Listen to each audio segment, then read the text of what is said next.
आज के वीडियो में चैप्टर 2 में क्या हमारे चारों ओर उपस्थित द्रव्य शुद्ध है, इसमें अगला टॉपिक हम अध्ययन करेंगे तप्त यौगिक और मिश्रण के बारे में। पिछले वीडियो में आपको बता दिया गया था। आज हम जानेंगे कि जब कोई भी मिश्रण बनता है तो मिश्रण के अवयवों में से किस प्रकार से उसके जितने भी अवयव होते हैं हम अलग कर सकते हैं या उनके अलग करने की कौन सी विधियां। मिश्रण के बारे में आपको बताया गया कि 2 या 2 से अधिक पदार्थों को किसी भी अनुपात में आप मिला दीजिए तो वो मिश्रण होता है। दैनिक जीवन में आप देखते हैं कि जब आप मिश्रण तैयार करते हैं 2 या 2 से अधिक पदार्थों को मिलाते हैं तो कभी कभी आपको मिश्रण तैयार करने के बाद ऐसा भी हो जाता है कि उन घटकों को अलग करने की जरूरत पड़ती है, या दूसरी भाषा में मिश्रण को अशुद्ध पदार्थ भी कहते हैं। और बहुत सारी चीजें आप डेली लाइफ में ऐसी यूज करते हैं कि जिसमें अनेक प्रकार की अशुद्धियां भी मिली होती हैं, उनकी आपको जरूरत नहीं होती है, लेकिन वो भी एक प्रकार का मिश्रण ही है। तो किस प्रकार से हम अलग अलग मिश्रण में उन अशुद्धियों को या उन अवयवों को अलग करेंगे, इसके बारे में इसमें अध्ययन करेंगे। तो सबसे पहले हम जानते हैं कि मिश्रण के जो अवयव हैं उनको किस प्रकार से अलग किया जा सकता है। तो मिश्रण के अवयवों को अलग करने के लिए हमको उसको अलग अलग पार्ट में स्टडी करना होगा कि किस प्रकार से हम उनको अलग कर सकते हैं। तो सबसे पहले आप देखते हैं कि मिश्रण का मतलब ये कोई बाउंडेशन नहीं है कि कोई भी पदार्थ किसी भी पदार्थ में मिलाया जा सकता है, यानी कि आप किसी भी पदार्थ को किसी पदार्थ में मिला सकते हैं, चाहे वो पदार्थ ठोस हो, द्रव हो, गैस हो, किसी भी प्रकार का हो, उसको आप मिश्रण बना सकते हैं। तो इसी प्रकार से हम ठोस में मिश्रण, ठोस का द्रव में मिश्रण, या फिर द्रव का द्रव में मिश्रण, इस प्रकार से हम अध्ययन करेंगे कैसे ठोसों को ठोस से अलग किया जाता है, द्रवों को द्रवों से अलग किया जाता है। अलग अलग पार्ट वाइज स्टडी करेंगे तो फिर ज्यादा समझ में आएगा।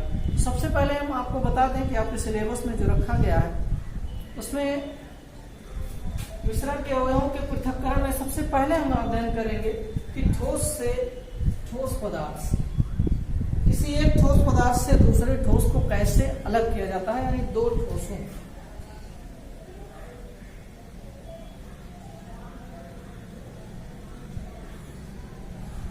ठोस पदार्थों के अवयवों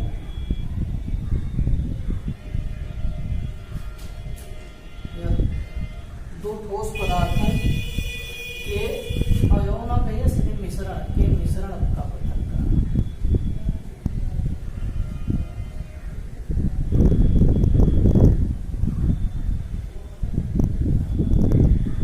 यानी कि ऐसा मिश्रण जिसमें दोनों जो पदार्थ मिले हैं या उससे अधिक पदार्थ मिले वो दोनों ठोस हों, तो कैसे हम उनको अलग करेंगे। तो 2 ठोस पदार्थों के मिश्रण में से पृथक्करण की जो विधियां हैं, सबसे पहली विधि उसमें आप देखेंगे कि जो पहली विधि है ऊर्ध्वपातन विधि। कौन सी विधि है? ऊर्ध्वपातन विधि।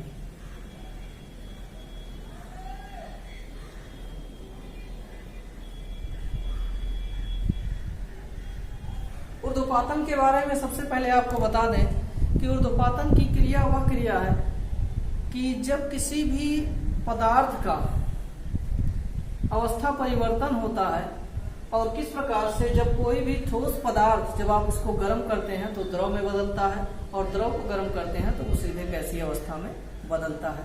लेकिन कुछ ठोस ऐसे भी होते हैं जिनको जब आप ताप में उनकी वृद्धि करेंगे, गर्म करेंगे, तो वो द्रव में ना बदलकर सीधे गैसीय अवस्था में बदल जाते हैं। यही जो क्रिया होती है ठोसों के सीधे गैसीय अवस्था में बदलने की क्रिया, इसी क्रिया को हम ऊर्ध्वपातन कहते हैं, सब्लिमेशन कहते हैं। और ऐसे पदार्थ जो सीधे ठोस से गैसीय अवस्था में गर्म करने पर बदल जाते हैं उनको हम ऊर्ध्वपातज कहते हैं। यानी ऐसे पदार्थों को ऊर्ध्वपातज कहते हैं और इस क्रिया को ऊर्ध्वपातन कहते हैं। तो यहाँ पर भी वही क्रिया वही विधि हम अपनाएंगे ऊर्ध्वपातन की विधि द्वारा। अब ऐसे कौन से पदार्थ हैं, जैसे दैनिक जीवन में आपने कपूर देखा होगा। कपूर एक ऐसा पदार्थ है जिसको अगर आप गर्म करेंगे तो गर्म करने पर या जलाएंगे तो वो सीधे गैसीय अवस्था में बदल जाता है, जबकि होता है या ठोस अवस्था में।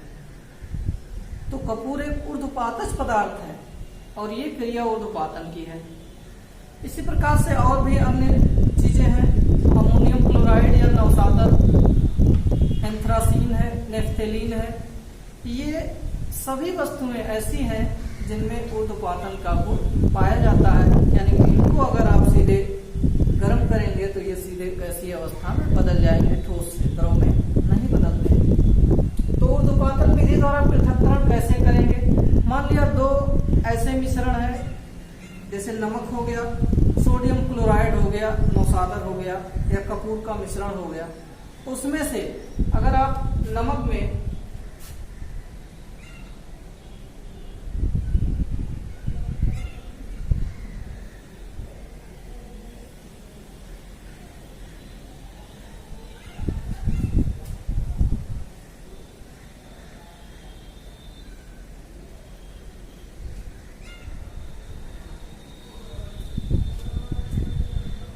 केवल इस वीडियो में आपको समझाने का यही मतलब है कि किस प्रकार से कौन सी अलग अलग विधियां हो सकती हैं जिसके द्वारा हम पदार्थों को अलग कर सकते हैं। और इसमें से बहुत सारी विधियां होंगी जो आप जानते भी होंगे। भौतिक विधियों में आप कई सारी विधियां दैनिक जीवन में घरों में यूज भी करते हैं, प्रयोग करते हैं। लेकिन जो रासायनिक विधियां हैं इनको अलग करने की, वो रासायनिक विधियां आप जानेंगे इस वीडियो में। तो नमक और अमोनियम क्लोराइड यानी नवसादर। अब इसमें नवसादर एक ऐसा पदार्थ है जो ऊर्ध्वपातज है, इसमें ऊर्ध्वपातन का गुण पाया जाता है। यानी जब इसको आप गर्म करेंगे तो सीधे ठोस से गैसीय अवस्था में बदल जाएगा। ये ठोस अवस्था में है, नमक भी ठोस अवस्था में पाया जाता है। दोनों के मिश्रण को, कलर भी दोनों का एक जैसा होता है। अगर हम मिश्रण को मिला दें दोनों को एक में, तो फिर उसमें आप देख नहीं पाएंगे कि कौन सा नमक का टुकड़ा है, कौन सा अमोनियम क्लोराइड का टुकड़ा है। तो अलग करना बहुत मुश्किल काम है। तो इसके लिए जो ऊर्ध्वपातन की विधि है वो सबसे उपयुक्त विधि है। ऊर्ध्वपातन की विधि के द्वारा हम नमक में से अमोनियम क्लोराइड को आसानी से अलग कर सकते हैं।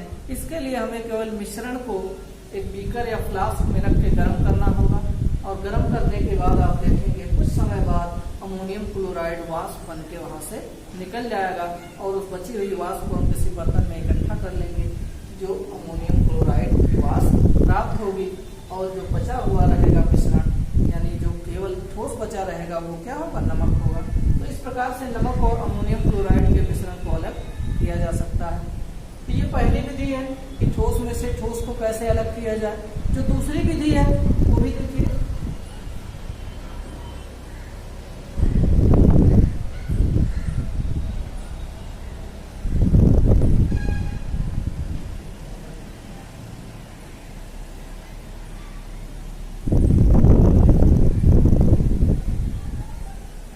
उपयुक्त विलायक के द्वारा, यानी विलायक का मतलब हमने बताया था कि जिसमें जो पदार्थ किसी दूसरे पदार्थ को अपने अंदर मिला ले या घोल ले, ऐसे पदार्थ को विलायक कहते हैं। या किसी भी मिश्रण में, किसी भी अवयव में जिसकी मात्रा अधिक होती है वो क्या होता है? विलायक होता है। और जिस दूसरे पदार्थ को उसमें डाला जाता है वो विलेय होता है।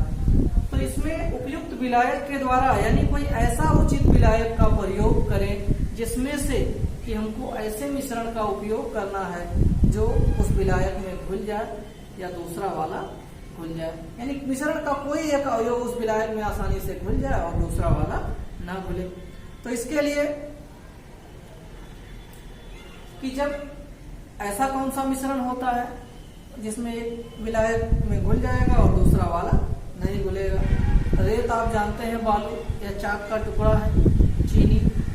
मान लिया रेत का मिश्रण है और चीनी का मिश्रण, रेत और चीनी का मिश्रण।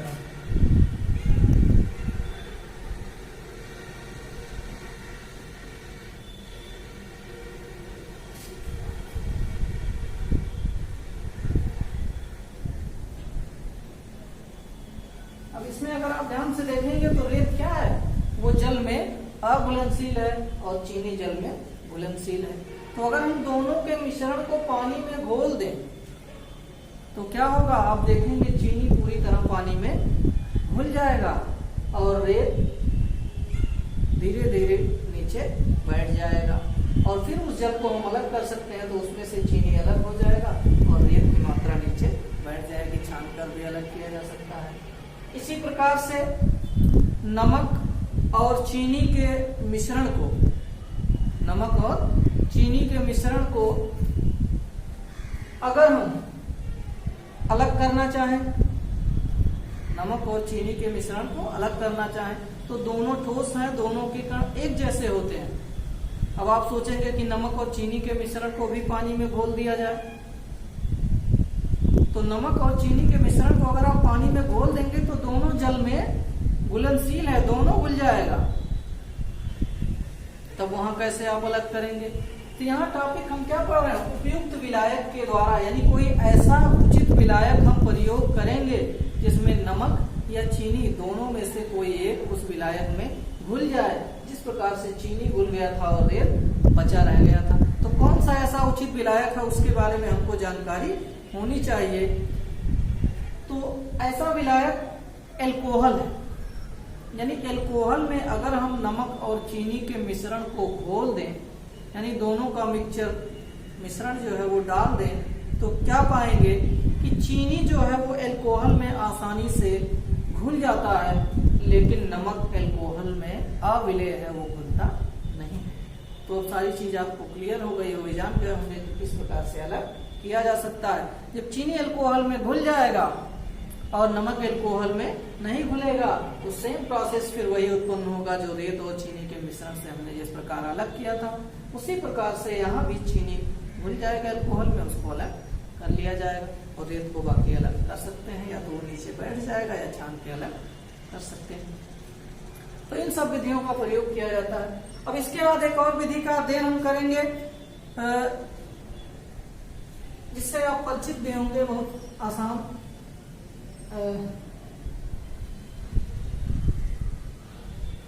चुंबकीय पृथक्करण द्वारा या चुंबक द्वारा, ये तो सभी लोग जानते हैं, चुंबक के द्वारा, यानी ऐसा मिश्रण जो चुंबकीय हो और उसमें कोई ऐसा पदार्थ मिला हो, जैसे लोहा होता है। लोहा आप जानते हैं कि एक चुंबकीय पदार्थ है, और लोहे में अगर कोई ऐसा पदार्थ मिला हो जो उसी के जैसा दिखाई देता हो, लेकिन हम उसको अलग ना कर पाए और वो पदार्थ अचुंबकीय हो, तो हम चुंबक की सहायता से बहुत ही आसानी से लोहे के कणों को उस मिश्रण में से अलग कर सकते हैं।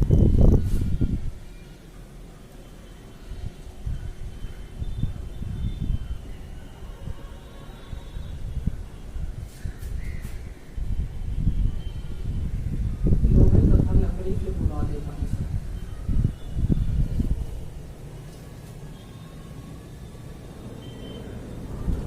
लोहे और लकड़ी के बुरादे का अगर मिश्रण है और उसमें से हमको चुंबक के द्वारा अलग करना है दोनों को, तो बहुत ही आसानी से आप चुंबक ले जाएंगे।